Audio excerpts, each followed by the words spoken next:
On Monday, ahead of the much-anticipated reunions for families separated by the Korean War, South Korean participants are told of what to expect and the strict guidelines they'll have to abide by. Trilateral talks between South Korea, China, and Japan are expected to be held very soon.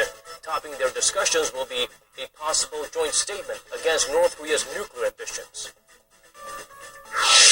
With China's GDP dropping below 7% for the first time in 6 years, Korea braces for the potential impact. Hello, it's very good to have you with us at this hour. I'm Daniel Chen.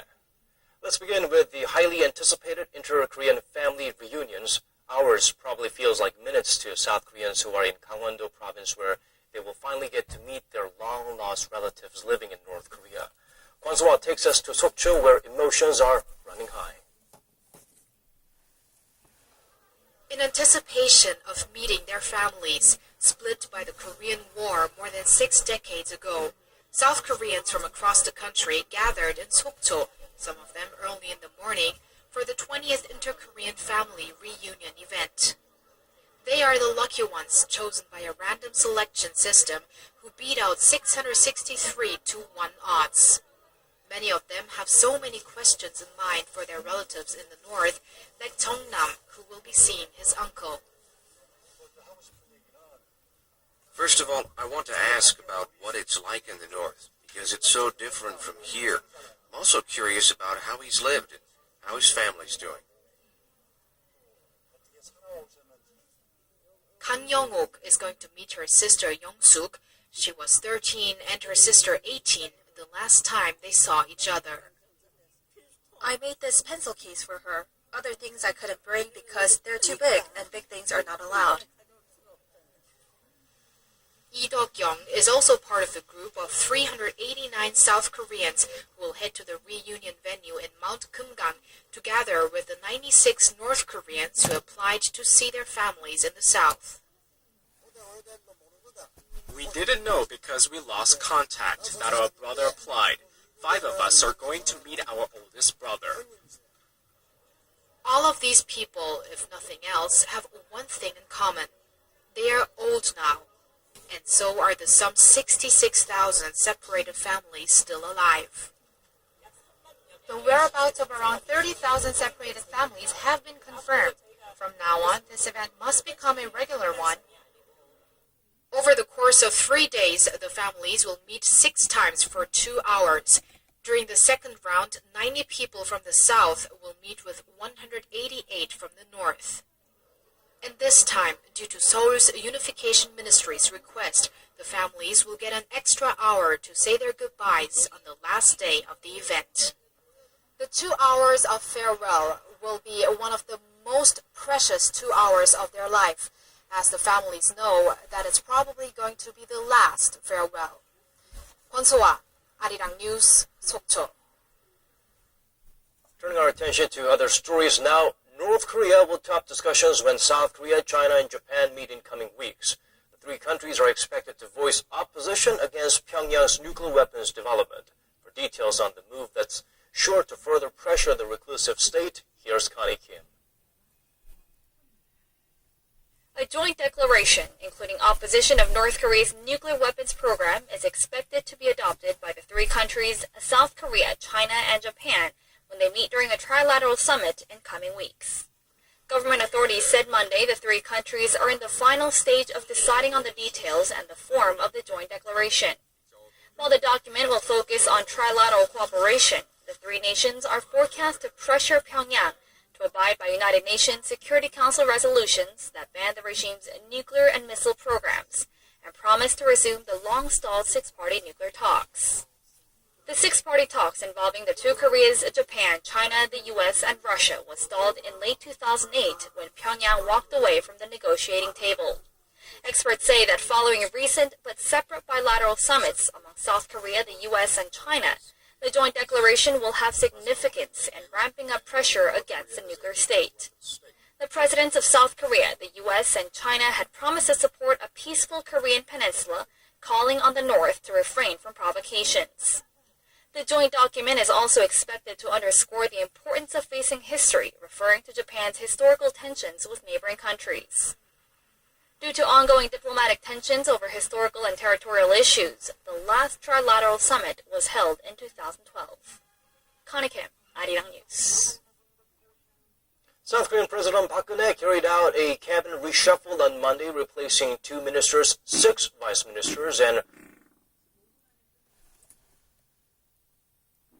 while the document will focus on trilateral cooperation, the three nations are forecast to pressure Pyongyang to abide by United Nations Security Council resolutions that ban the regime's nuclear and missile programs and promise to resume the long-stalled six-party nuclear talks. The six-party talks involving the two Koreas, Japan, China, the US, and Russia was stalled in late 2008 when Pyongyang walked away from the negotiating table. Experts say that following recent but separate bilateral summits among South Korea, the US, and China, the joint declaration will have significance in ramping up pressure against the nuclear state. The presidents of South Korea, the US, and China had promised to support a peaceful Korean peninsula, calling on the North to refrain from provocations. The joint document is also expected to underscore the importance of facing history, referring to Japan's historical tensions with neighboring countries. Due to ongoing diplomatic tensions over historical and territorial issues, the last trilateral summit was held in 2012.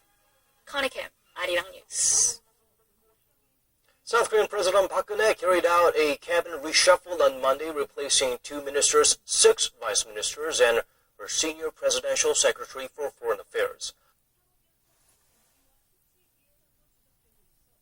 Shifting gears now to the Philippines, where Typhoon Kopu made landfall early on Sunday local time, killing at least 4 people and leaving several others missing. According to the local disaster agency, the 24th typhoon of the year ripped through the northern part of the country, packing winds of close to 200 kilometers an hour. It also dumped heavy rain, triggering floods and landslides and forcing more than 23,000 people to evacuate. Kopu has since weakened, but with the typhoon moving so slowly, heavy rain is likely to fall in the same areas for several days. Weather authorities say the typhoon will remain over the main northern island of Luzon due to a high-pressure system in the north.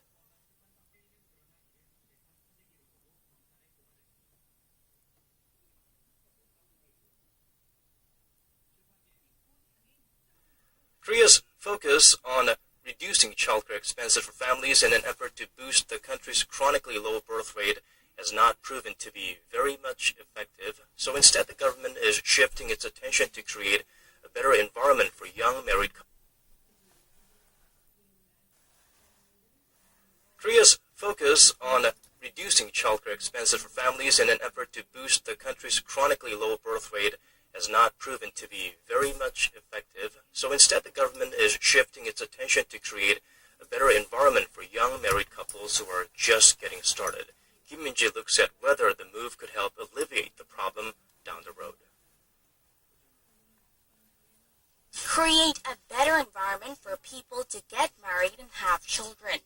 That's what the government plans to do as Korea continues to wrestle with the chronic problem of a low birth rate. Over the next 5 years, the government will take steps to help young people tie the knot rather than postpone it indefinitely as many do now. The decision is based in part on data showing that the younger a person is when they get married, the more children they will have. In the year 2000, 26 was the average age at which Korean women first got married.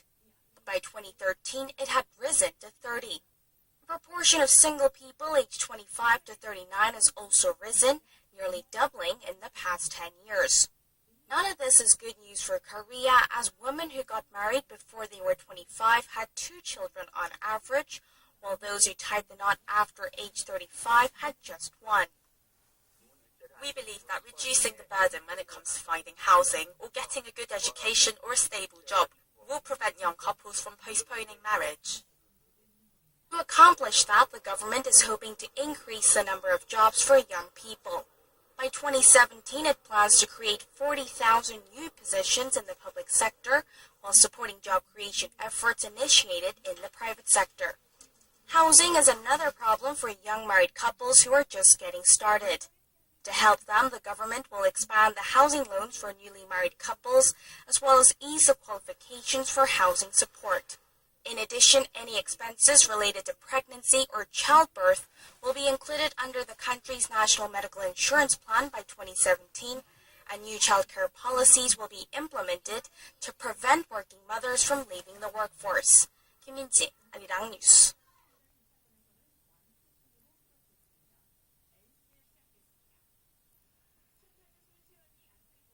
Israel amid a spate of attempted stabbings that led to Israeli forces on Saturday shooting dead 3 Palestinians. Local reports say 2 of the incidents occurred in the West Bank city of Hebron and the other took place in Jerusalem.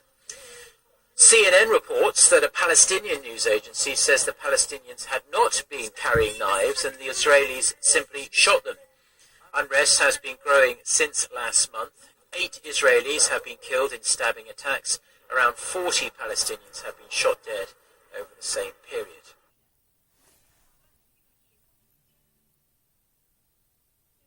On a more positive note, the world's leading scientists and experts have gathered in the city of Daejeon. They're there to discuss how the power of science can affect the future of the global economy, major industries, and society as a whole.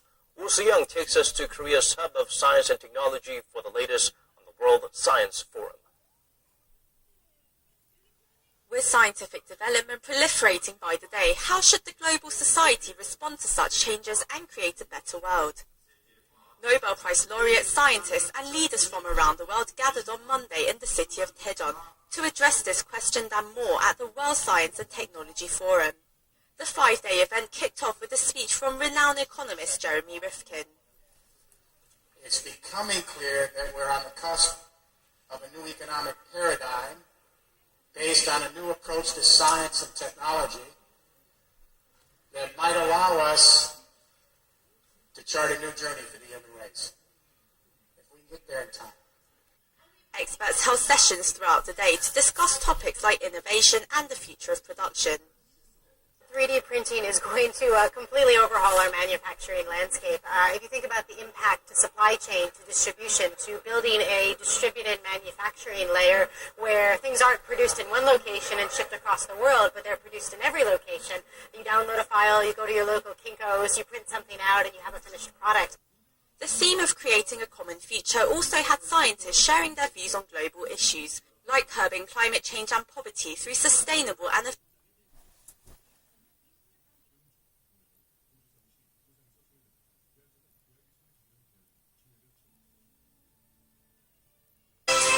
for starting your week with us. Hello and welcome to Business Daily. I'm Iji.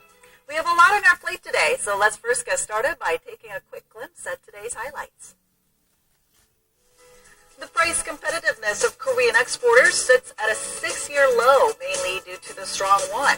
What can Seoul do to boost its sliding competitive edge? An OECD report indicates that Koreans are not so satisfied with their lives, with numbers measuring life satisfaction falling below the OECD average. The price competitiveness of Korean exporters is sliding, with the related index hitting a 6-year low on the back of a strong Korean won. Our Shin Se-min starts us off.